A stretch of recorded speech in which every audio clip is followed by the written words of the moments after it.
Hello and welcome to the Back Podcast, Australia's favourite gaming podcast, as voted on by us, the hosts of the Back Podcast, Australia's favourite gaming podcast. It's Monday, the 18th of July, 2022, and I am joined by Peter Jones Burns. Pleasure to be here with all my other Joneses.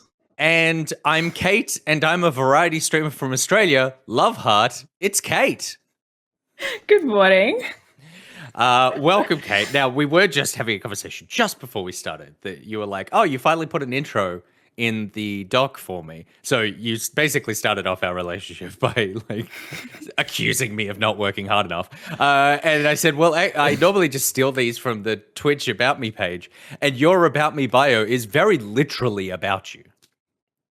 Yeah, listen, it's simple, sweet, and if you want to know more, you have to ask questions. So I feel like that's the best way to, reel them in. You know nothing.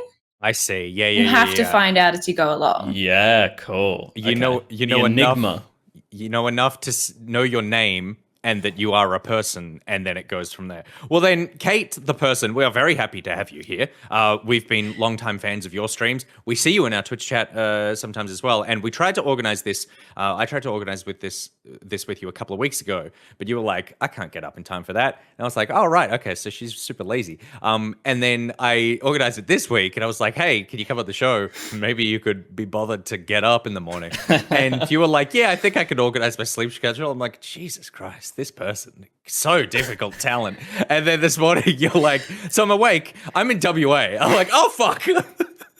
Listen, I'm trying my best over here. The last time I had to wake up at 7 a.m. was for a flight, and before then it's been a long time. So I deserve an award for being here this morning. Thank you. You sure do, because I tell you what, getting up for a flight is like an exciting prospect. It doesn't matter where you're going. You're getting on a plane, you're going somewhere. It's like you're getting on one of the most advanced pieces of technology human has made. That's worth getting up for. This show? No. Not worth getting up for. No. Worth getting up for. No. Let's be honest. And yet I am still here. So yeah. Got to appreciate it. We made it. And you are locked in for an hour and a half. Well, we are very excited that you decided not to jump on a flight, instead to jump on the podcast. But before we get started, can you tell the people who are watching who may not know who you are a little bit about yourself and what you do? All right. So, hi, I'm Kate, or Kate with 5 A's, specifically 5, not 4, not 3, not 6. 5 is the best number because there is a middle A. And also, it was available on all platforms at the time. Of course, that's the most important thing. I've been streaming for about 4 years now. I do a lot of variety content in terms of different kinds of video games. I also occasionally rant about science. Once upon a time, I did get a degree in genetics. What? Kind of like past life sort of deal. But yeah, so I used to do a lot of science. I just play video games with the occasional fun fact, First of all, aren't you like 22? How could you have a past life? It's the era before. There's like before video games and after video games. Okay, fair. So we're in the year 4 AVG. Yeah. For Kate. Good. And what are you playing at the moment? Now that you've decided to give up a life of actual, what am I going to say? Mental fortitude, and have entered into the world of enjoyment. What are you playing at the moment? Currently, I'm playing Red Dead Redemption 2, which has surprisingly been a lot of fun. I heard a lot about it sort of like a few years now. And the last month, I was like, I have nothing to play. I have played my Steam library, which compared to most people isn't actually that big. I have less than 200 games in my Steam library. What? You've played them all? I played most of them. Wow, that's pretty impressive. That's epic. I don't have Humble Bundle, so it saves me, Yeah, that's the thing. I've got like 40 Salmon Max games that I haven't played.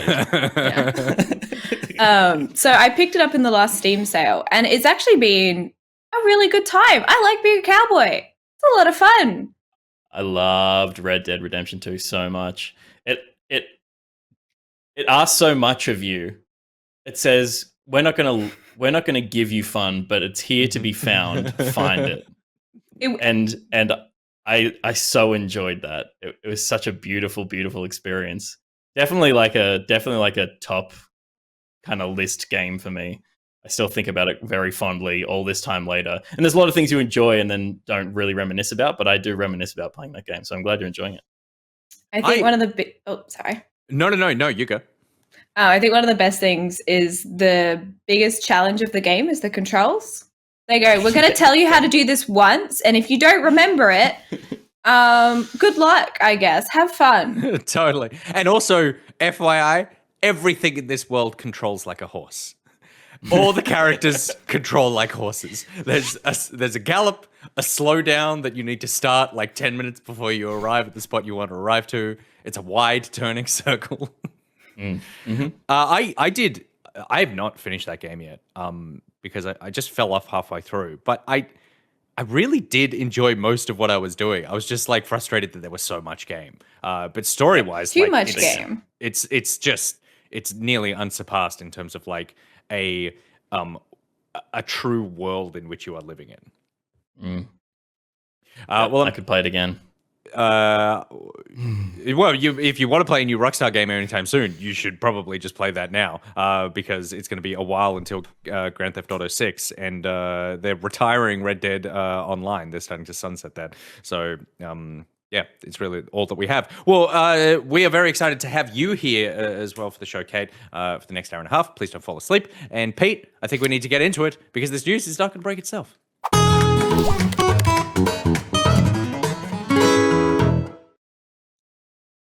The Backup is presented by one of our top Stitch patrons, and the best evil person we know, whichever child coughed into the mouth of my child and made my child vomit all last night.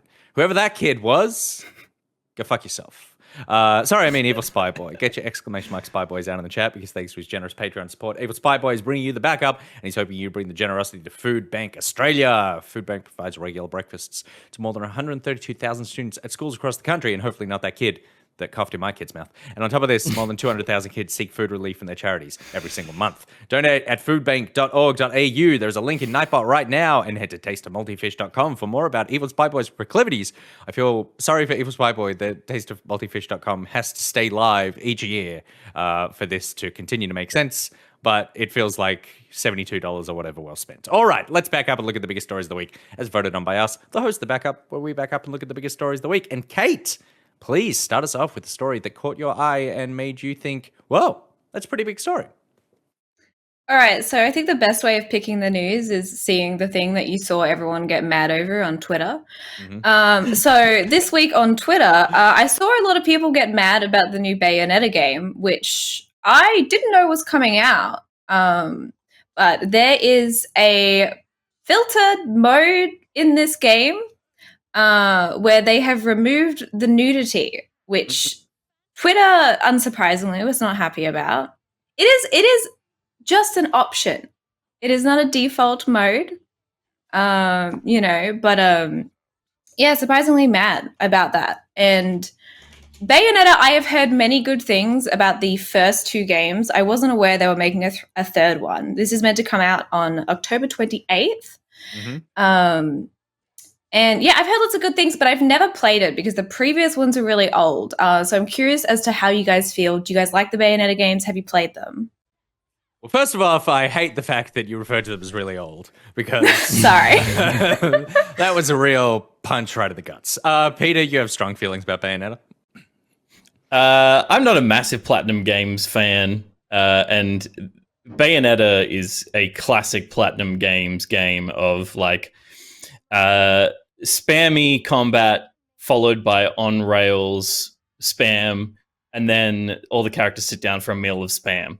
Mm-hmm. It's a whole lot of bullshit. It's definitely heightened reality. I understand why people enjoy it. It's just so not my jam. Mm-hmm. The closest thing I've come to enjoying from a Platinum Games was the Wonderful 101 because it had like mechanics tied to a thing. It had a gimmick that was fun.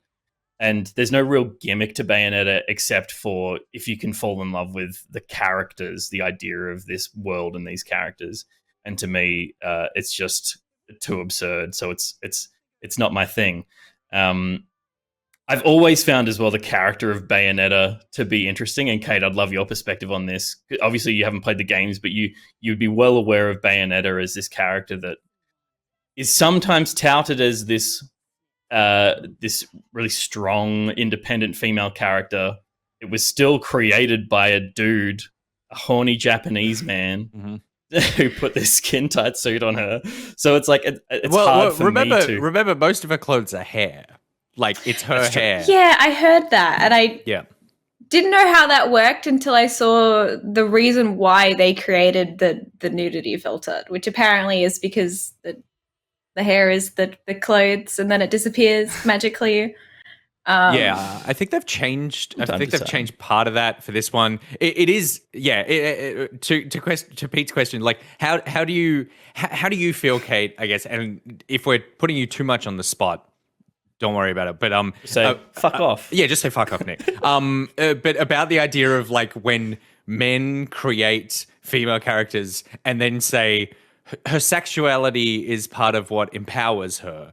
When it's like, but you created her to look the way that you want, as opposed to, it's not like she's not a woman with her own thoughts who decided to dress like this. Yeah, I think it's always an interesting thing to talk about because it's like, what do you consider empowering as a woman? Is it a character that represents something that you want to see, where it's someone who dresses really sexily and doesn't give a shit about it, basically, and lives their best life? Or do you always analyze the intent behind why this is created, which is basically it's created because people like butts and boobs and they want to sell a video game, you know? So I guess it's one of those things where you have to like split into categories of like, do you like the character? Do you like what they represent? Does the fact that a man made it with this intent bother you? Which I feel like for a lot of games which have these like sexy characters, you can usually tell why or by who they've been designed by certain choices, because like characters can be, I guess, like defined as like an attractive character without basically being nude. Like that is possible to do. So it's always interesting to see the difference that can occur within, you know, like the spectrum of character design and stuff like that. Totally. You could tell which gaze this character was created. Yeah, for sure. I would hope, and I didn't play Bayonetta 2. I played a bit of Bayonetta 1. I would hope that, and I like that this filter exists because I will put it on, because I always found it weird that it was like the camera would just sit on her butt and it was like, and there was nothing of substance in the game at all. So all the game was telling me was look at this character's butt. It wasn't like I was playing through a deep story. It wasn't like I was seeing this character develop. I was just being told to hit X and look at the butt. And so I fell off the game pretty hard. I would, if I play Bayonetta 3, I will play it with that filter on. Probably. I don't really know what the character design is going to be without that filter, but it's nice to have the option. And I would hope that by the third iteration of the game and it being created with more modern sensibility, that it would have some respect for the character. You know, it's become quite an iconic figure for Platinum Games, definitely, but for kind of even for Nintendo as like this kind of boom game for Nintendo. So I would hope that as we continue to see Bayonetta, and I'm sure we'll see Bayonetta for years to come, the character has been realized properly and kind of has its own identity outside of the dude that told designers to make her hair her clothes. Yeah, I am I'm kind of looking forward to this game because I enjoyed the first Bayonetta. The combat was really fun, I found. I normally don't go into those for those sort of like Devil May Cry brawler spammy action games, but for whatever reason it felt satisfying playing the first one. I didn't play too much of the second one. I kind of fell off it. The few things that I'm worried about with this one, I really don't like the color palette. It's really muted. It looks really sort of like mainly gray and flat, and Bayonetta as a character and as you see even the enemy designs and stuff, there's a vibrancy to them all, and yet it feels like this is just they forgot to hit the saturation on this one. So and then also how this actually runs on the Switch, because it looks pretty action packed, pretty fast, and whether or not the Switch will hold up for that. I assume that it will pretty well because they are designing it specifically for the Switch, but we'll see. The nudity filter thing is hilarious. I agree. Super happy it's there. I fucking hate playing these kinds of games, and then my partner walks in the room, and I'm just like, oh my god, like I hate my hobby so much. Like, Jesus Christ, what am I doing with my life? The reason people are pissed is because it was basically the entire reason to play the game. And so it's like they're like, this was the only reason we were playing this in the first place, and you take this away from us? Of course they didn't take it away from them. They added an option, and people are babies, and they can't allow for an idea that other people might have different sensibilities than they do. So yeah, it's going to be interesting just to see how this turns out as a game as well, because it's been in development for ages. It has been cooking for a while, and whether that was problems with development, trying to figure out how to bring the fun, or just normal development process of things just taking longer than you think. The fact that it is finally coming out after so many years, I will definitely be giving it a shot. I hope it's really good, and I do think that stuff like this, that we, in the last couple of years, we've spoken a lot about accessibility and allowing more people to play video games. I think that this is another version of that, which is really good, which is like, if you want to play a video game and not be constantly bombarded with sexuality, then like, sure, that's a cool thing to be able to add to this. I did note in the document here, one thing that you wrote down, Kate, was that it's interesting the discussion is around censoring nudity, but not violence. And so it is one of those things where it's like, for whatever reason, and this is almost like a flip side of the coin. Yes, you could judge people for highly sexualizing a character, but at the same time, I don't really feel weird when my partner walks into the room and I've headshotted 50 people in Call of Duty, but I do feel weird if she walks into the room and Bayonetta's on screen. And yes, the Bayonetta sexualizing is absurd and borderline grotesque, but do you think that there's something there around how we're ashamed of sexuality more so, or we're more accepting, I guess, of violence than sexuality in games? I think in video games we've got to a point now we are so desensitized to I feel like gore and violence. I feel like for example, you're playing a game like Doom. I feel like you get so used to violence. I just found it very interesting that they promoted as like, it was sort of linked in with like family friendly, right? Yeah. And it's like nudity bad, murdering things fine, ripping apart like those are with fine, swords, Fine. Yeah.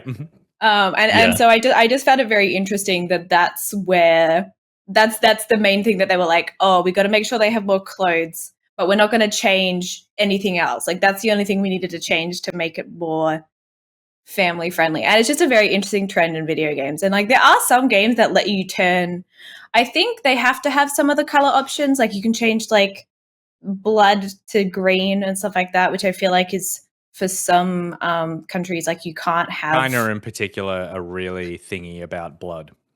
Yeah, so it's like you have to have like that, and you can turn it off. But it's just a very interesting thing to see where the line is drawn for what is considered fine for children to play and not fine. Totally. Yeah, totally. Yeah, I mean, interesting. Like, when you think about classification, the game's going to get rated based on whatever nudity exists in the game on the base level without the filter, because it has to. But the fact that you're like shooting and tearing up demons, but because they bleed blue blood, it's like, gee.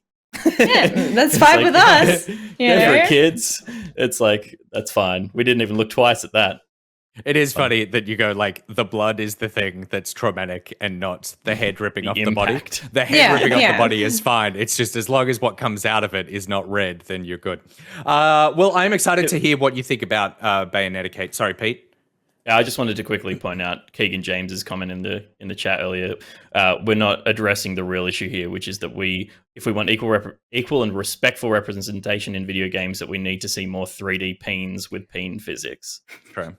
That's true. Which I think is a fair assessment. Good point. Good point. I'm trying to think of, have I? We've seen the outline of Ryu's peen in the upcoming Street Fighter 6. So maybe we've got to nice path ahead of us of more peen on the horizon. And if ever there is a game that will need peen physics, it's a fighting game. There's going to be a lot of movement, a lot of jumping, a lot of spinning. Yep. So Cyberpunk. yeah, We're in the golden era of 3D peens. that's true. That's very true. All right, that is Bayonetta, and towards the end there, 3D penises. Peter, what story caught your eye this week? So Nintendo, little old Nintendo, have made an acquisition. They've bought an animation studio based in Tokyo. They've bought Dynamo Pictures, which is a studio that focuses on CG animation and motion capture. Nintendo announced its plan to buy Dynamo on Thursday, saying it would change the company's name to Nintendo Pictures after the deal closes, which should be in October. And Dynamo Pictures have worked on, and I know you'll like this, Nick. Dynamo Pictures have worked on several TV projects, like Yuri on Ice. Yes, the best fucking anime ever. And have done like motion capture for Near Replicant, Death Stranding, and they worked with Nintendo on the Pikmin animated series, like the short films that had like a little story. And I think it was just a marketing thing. But so Nintendo have obviously worked with them before.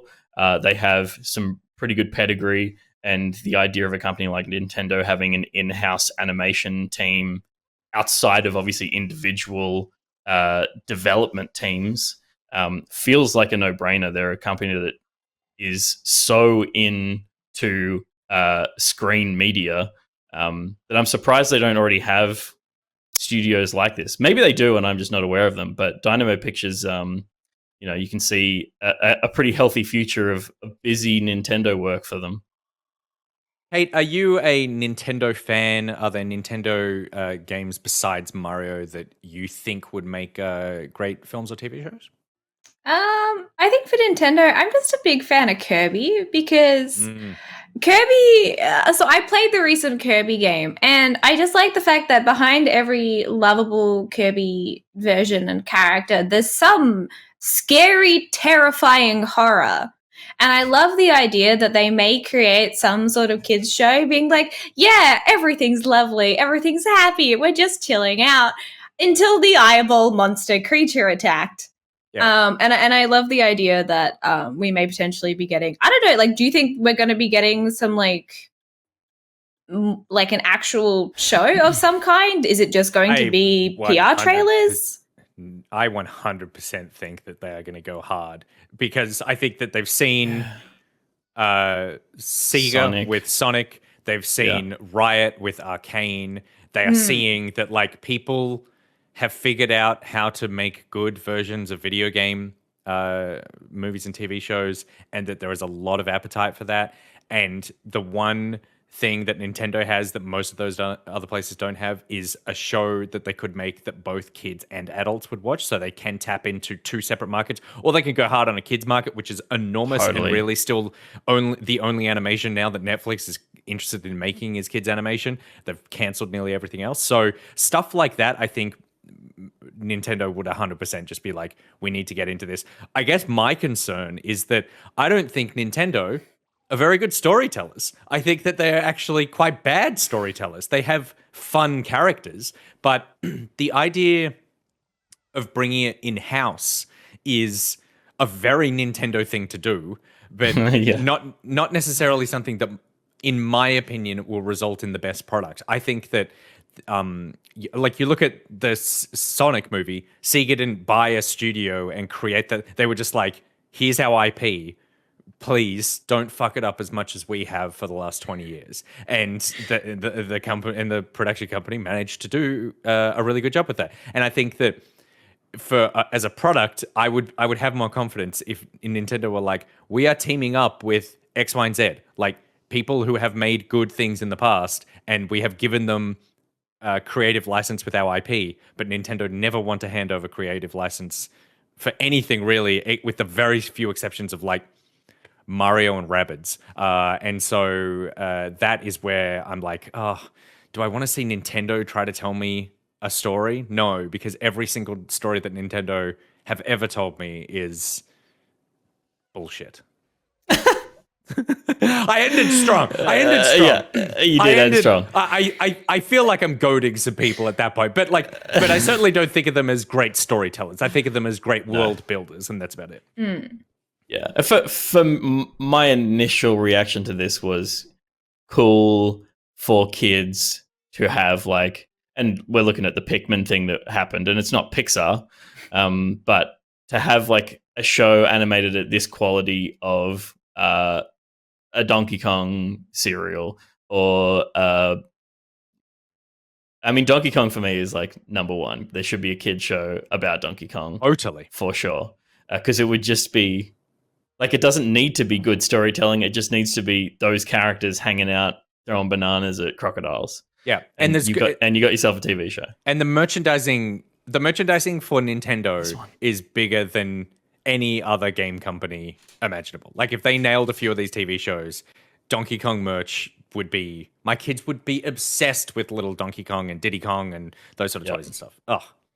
Yeah, so there was one in the late 90s. I think it finished, by the looks of this, it was airing still in 2001. And that is, like, that's the beginning of the CG era and was pretty, like, gross to look at. That's like the Beast Wars, the Transformers Beast Wars era of like, hey, we can do CG now. And you're kind of like, you probably shouldn't.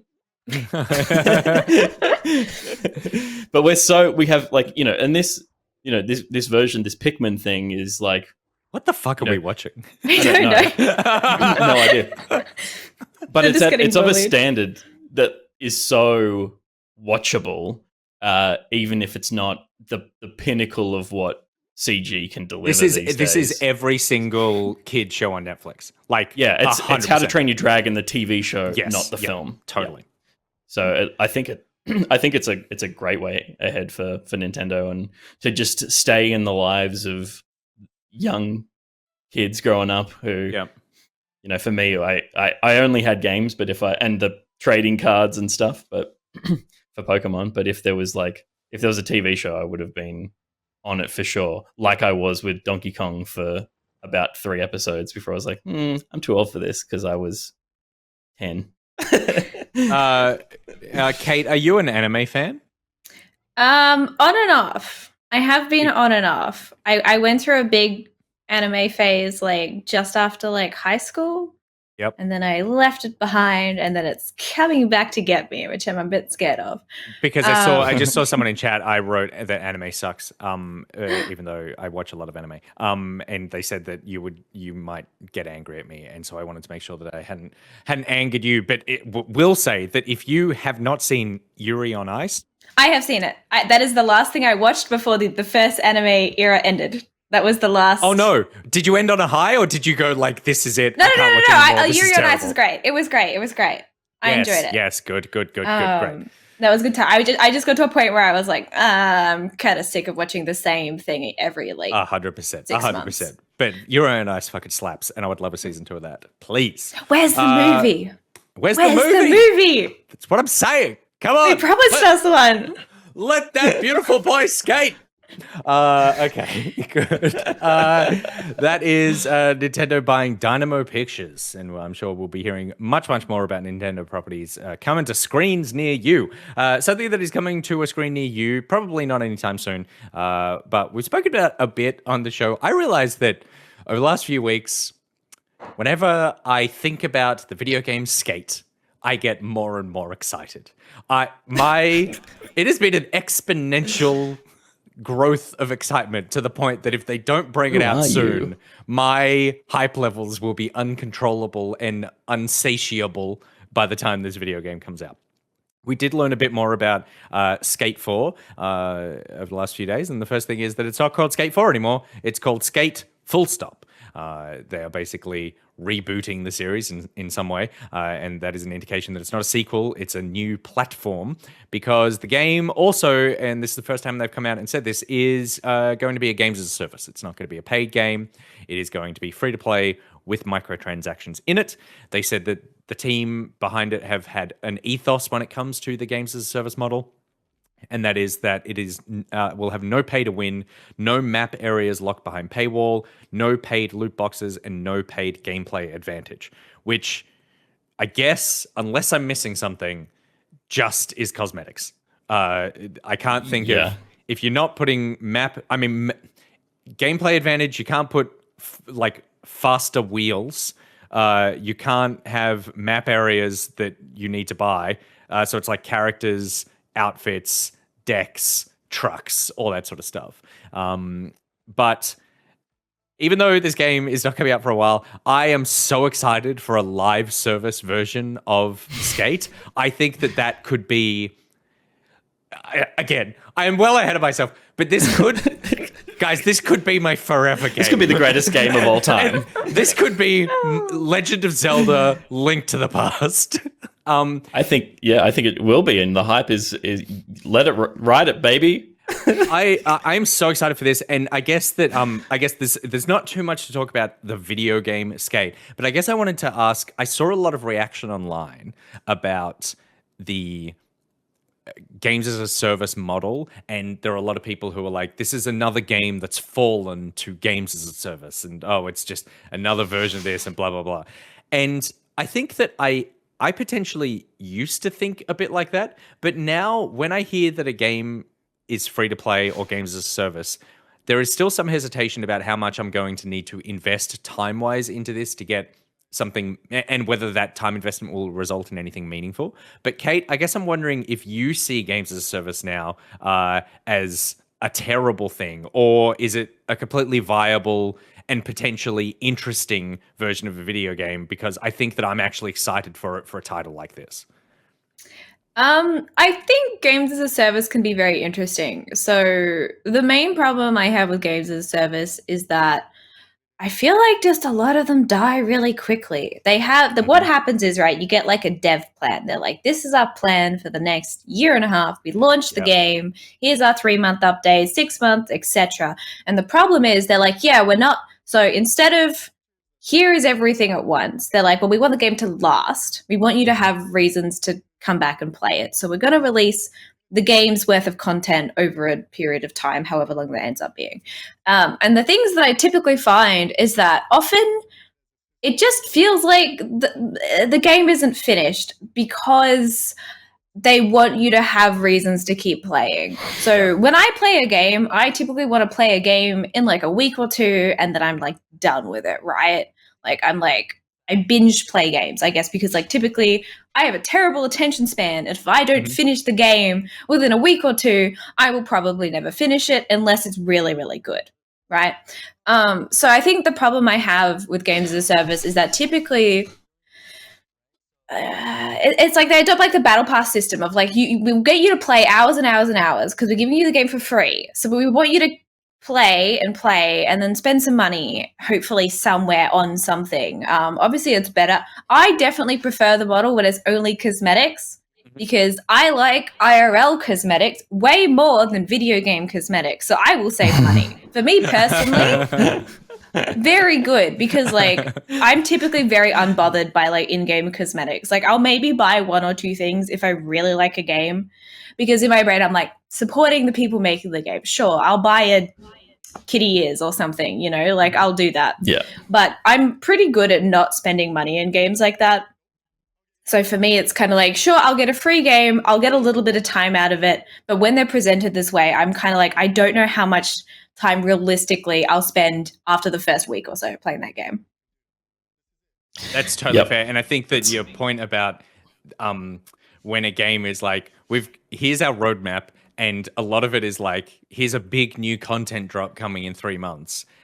There's 2 sides of that to me. One is like, okay, cool. Like you're planning on meaningfully supporting this in the future. Or 2 is you don't believe that your core loop is strong enough to maintain my interest with small sort of like weekly challenge or whatever sort of stuff. You feel like you need to add new parts of this game in order to keep me playing. And you've probably just removed some of these from the base game to be able to like spread out over or have like or have made a smaller base game to be able to start making the rest of it. And that's where I'm always like, oh, I don't know if I'm going to be here in 6 months' time for your next big map update.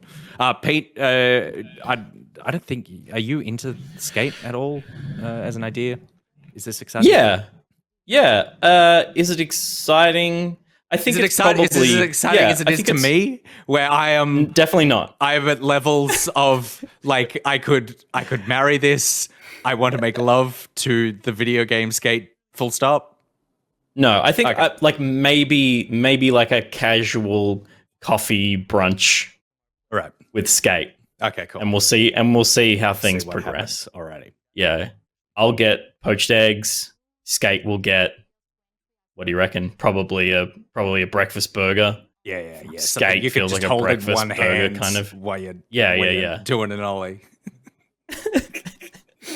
But I'm intrigued by the concept of it being a game as a service, because in my head it was going to be a much more, the Skate games are kind of like bigger maps than the classic Tony Hawk games. Mm-hmm. But in my head it was like, I'm going to spend 6 hours with this and then it's done. Because the mechanics of Skate games are fun to kind of wrangle and then master to whatever like level you feel like you're at where you've mastered it, because you always feel like you kick ass at them and then you watch someone else do it and you're like, oh shit, you can do that. Yeah. But like, I just want it to feel good. I'm not sure it will, but I have faith that it will feel good. But am I going to want that mechanic for more than a few hours? Maybe not. So if there's no drive from a narrative perspective or a completionist perspective of do these things, then maybe I'll put it down pretty quickly. But I think it's probably a smart move, because there'll be whales out there who want to buy in on the Nike crossover or the DC. Remember those huge DC shoes? Oh, right. Yes. Yeah. Totally. Is that what they're called? Not a Batman. No, not Batman's yeah, DC. Was it DC? Yeah, DC. Yeah. Totally. Shoes that were like this thick. Yep. 100%. Yeah, that's what you need. You need those in game. I besides the fact that I'm excited for the game itself, I do think that I think the reason that I liked this, the fact that it is a games as a service thing, is that it feels like the point is that they're going to be adding lots of little things to keep you coming back to a very satisfying core loop. And I think that you look at games like Apex, you look at games like Fortnite, you look at games like Destiny, these are the huge free-to-play games, or games as a service style ones at the moment. And the thing is that it is always enjoyable to play those games mechanically, and it kind of will be forever. It's just always feels good to go in there. And if you nail that gameplay loop, then it's like, well, I just want to continue playing this no matter what. But what they do is just drip feed lots of tiny little challenges and like drip feed achievements. Sure, they've got battle passes and all that sort of stuff.